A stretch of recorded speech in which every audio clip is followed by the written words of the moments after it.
WMM భక్తి ప్రేక్షకులకు నా నమస్కారాలు. ఈరోజు శని గ్రహం ప్రభావాలు గురించి చెప్పుకుందాం. ఒక మనిషి 100 సంవత్సరాలు జీవిస్తాడు అనుకుంటే దీనిలో ఏళ్ళనాటి శని అని చెప్పి ఉంటుంది. ఒక మనిషి జీవితాంతం కనుక బతికితే 3 సార్లు వస్తుంది. ఒక మనిషి జన్మశని అని కూడా ఉంటుంది. అంటే సపోజ్ పునర్వసు నక్షత్రంలో పుట్టిన వాడికి గురు మహాదశ ఎట్లాగో దాని తర్వాత వచ్చేది శని మహాదశ. అట్లాగే శని మహాదశ అనేది 19 సంవత్సరాలు ఉంటుంది. దీని తర్వాత అర్ధాష్టమ శని అని ఉంటుంది. ఇది 2 సంవత్సరాలు ఉంటుంది. తర్వాత ఏళ్ళనాటి శని 7.5, అర్ధాష్టమ శని ఇది.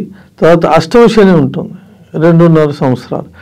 ఏళ్ళనాటి శనిలో 7.5 సంవత్సరాలు ఉన్న రసమంతా తీసి ఈ అష్టమ శనిలో ప్రవేశపెడతాడు శనీశ్వరుడు. కాబట్టి ఇది కూడా అన్ని ప్రసన్నత చేసుకుని యాని కాని పాపానిచ్చే జన్మాంతర కృతానిచ్చే అని ఏదైతే అంటున్నారు, గత జన్మలో చేసుకునేవి ఈ జన్మలో చేసుకునేవి పాపాలు, ముందు జన్మలో చేసుకునేవి మనకి శనీశ్వరుడికి సంబంధం లేదు. సరైన లైన్లో పెట్టడానికి శనీశ్వరుడు మనలో ప్రవేశిస్తాడు.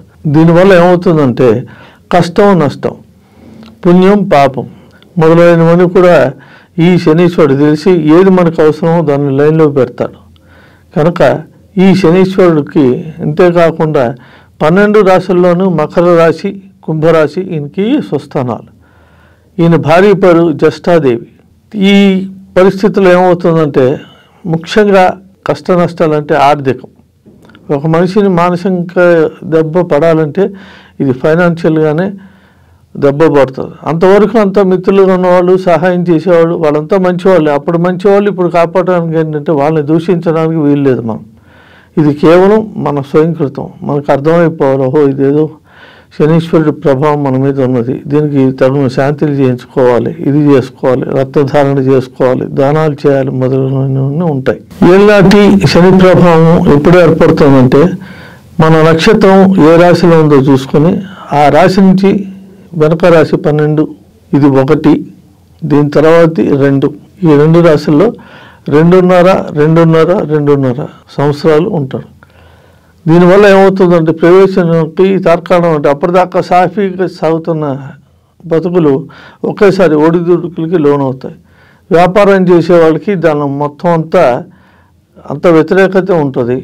వచ్చే లాభాలు రావు. లాభాలు రాకపోవడం సరికాదు, అసలు మొదలకే మోసం వస్తుంది.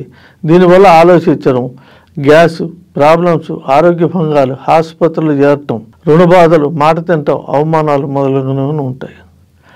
ఇది నెత్తి మీదకి వస్తారు. అంటే 12 దాటి 1వ దాని మీదకి వచ్చినప్పటికీ తప్పంతా మందే ఉంటుంది. మైండ్ పంచాయతీ, అన్ని స్విచ్లు ఆగిపోతాయి. వాడు ఏం చెప్తున్నాడో నీ చెవికి ఎక్కదు, నువ్వేం వింటున్నావో వాళ్ళకి అసలు అర్థమే కాదు. మొత్తం మీద మొత్తం ఒడిదు. కాబట్టి దీన్ని అంటారు పీక్లో ఉన్నది.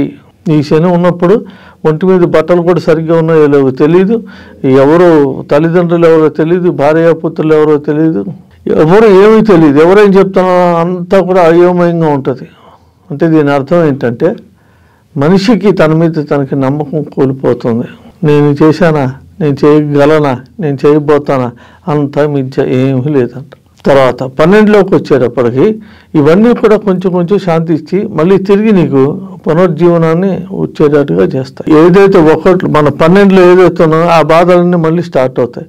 కానీ దానికి బాధ కొంచెం కొంచెం కొంచెం ఉంటుంది. కాబట్టి 2.5కి ఇంకో 2.5కి కలిపి 2, 3, 6, 3 6లు 1.5, 6 + 1.5 7.5 సంవత్సరాలని ఏళ్ళనాటి శని అంట. కాబట్టి ఈ 7.5 సంవత్సరాలు మనిషికి చాలా జాగ్రత్తగా ఉండాలి. అట్లాగే అర్ధాష్టమ శని కూడా వచ్చినప్పుడు ఇది కూడా ఇంచుమించు అంతే పరిస్థితి ఉంటుంది, కానీ కొంచెం తక్కువ ఉంటుంది. తర్వాత అష్టమ శని వస్తే నిజంగా అష్ట కష్టాలే పెడతాయి. ప్రస్తుతం మీనరాశి వాళ్ళకి కానీ, తర్వాత మేషరాశి వాళ్ళకి కానీ, కుంభరాశి వాళ్ళకి కానీ, తర్వాత మిథున రాశి వాళ్ళకి కానీ. మిథున రాశి అని ఎందుకంటున్నా అంటే ఈ 3 శనిలే కాకుండా ఇంకొక శని ఉంటుంది. 10వ స్థానంలో శని ఉంటే దానికి కంటక శని అంటారు. ఈ కంటక శని ఎలా ఉంటుందంటే ముళ్ళు గుచ్చున్నట్టే ఉంటుంది. దాంతో ఇప్పుడు ఈ మిథున రాశికి ఇంకా ఘోరమైన ఇదేంటంటే రాహు కూడా తోడే ఉన్నాడు. రాహు శని కనుక కలిస్తే కష్టాలు మామూలుగా ఉండవు. మనిషిని ముట్టుకుంటే షాక్ కొట్టినట్టు మాట్లాడతారు. ఏంటంటే ఎలవా ఏం కావాలి నీకు, ఎందుకు మాట్లాడుతున్నావు, రేపు చూద్దాంలే పో అని చెప్పి మాట్లాడిని ఇట్లా వస్తాయి. సార్ కొంచెం అమౌంట్ మీరు సర్దుతాను అంటే, ఇప్పుడు లేవు. అదేంటి సార్ ఇస్తాను అంటే, ఇక నువ్వు గట్టిగా చేసావంటే నేను చచ్చి నీ పేరు రాసిపోతా జాగ్రత్త అని చెప్పి తిరిగి మనకే బెదిరించే పరిస్థితులు ఉంటాయి. దీనికి నివారణ ఉపాయం అంటే ఒకేసారి ఖచ్చితంగా చేస్తా, తెల్లారేపాటికి తీసేస్తా అంటే వాడిని మీరు నమ్మకండి. రేపు పొద్దున లేని వాడికి కూడా చెప్తున్నా, ఇది మనకే రావచ్చు. చిన్న చిన్న రెమెడీస్ పెట్టుకుంటే అప్పటికప్పుడు శాంతులు ఉంటాయి. తర్వాత మొత్తం కనుక ఎప్పుడు కంటిన్యూగా చేసుకుంటే ఎప్పటికీ మీరు హ్యాపీగా ఉంటారు. శని బాధలు అనేది ఉండవు. దీనికి ఒక స్తోత్రం ఉంది, రాజా దశరథ స్తోత్రం సౌరేరి తముదాకరోత్ ఓం నమః కృష్ణాయ నీలాయ శితికంఠ నిభాయచ నమః పౌరుషగాత్రాయ స్థూల రోమాయతే నమః. చాలా మంది నీలం పెట్టుకుంటే మనశ్శాంతి అయితే ఉంటుంది, కానీ మనం పెట్టుకోవాల్సింది నీలకాంతమణి. నీలకాంతమణి అంటే ఇంగ్లీష్లో దాన్ని అమెథిస్ట్ అంటారు.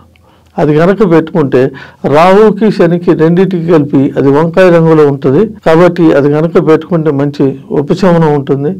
నీలం అయితే వెండిలో పెట్టుకోవడానికి వీల్లేదు, బంగారంలో పెట్టుకోవడానికి వీల్లేదు, పంచలోహాలతో పెట్టుకోవడానికి వీల్లేదు.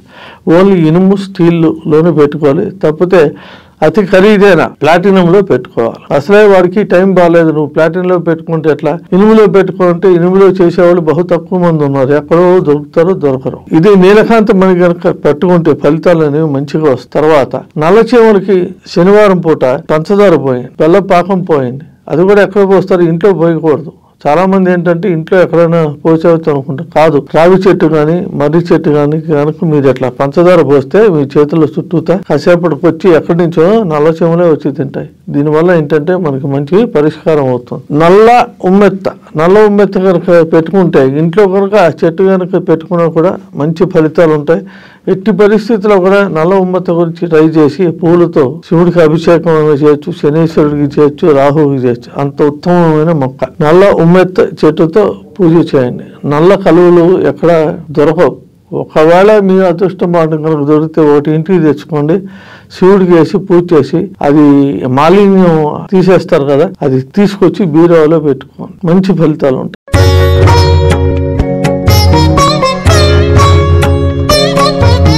Thank you.